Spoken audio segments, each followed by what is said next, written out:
అందుకే తెలుగుదేశం అదే మరి ఎన్డీఏ మేమందరం 3 పార్టీల కూటమి హామీ ఇస్తున్నాం.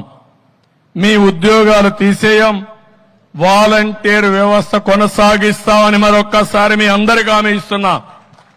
ఉగాది రోజున పండుగ రోజున తీపి కబురు మీకందరికీ ఇస్తాం. 5,000 కాదు, మీకు రాబోయే రోజుల్లో 10,000 రూపాయలు పారితోషికం ఇచ్చే బాధ్యత మాది. అందుకే తెలుగుదేశం అదే మరి ఎన్డీఏ మేమందరం 3 పార్టీల కూటమి హామీ ఇస్తున్నాం. మీ ఉద్యోగాలు తీసేయం, వాలంటీర్ వ్యవస్థ కొనసాగిస్తామని మరొక్కసారి మీ అందరికీ హామీ ఇస్తున్నా. ఉగాది రోజున పండుగ రోజున తీపి కబురు మీకందరికీ ఇస్తాం. 5,000 కాదు, మీకు రాబోయే రోజుల్లో 10,000 రూపాయలు పారితోషికం ఇచ్చే బాధ్యత మాది.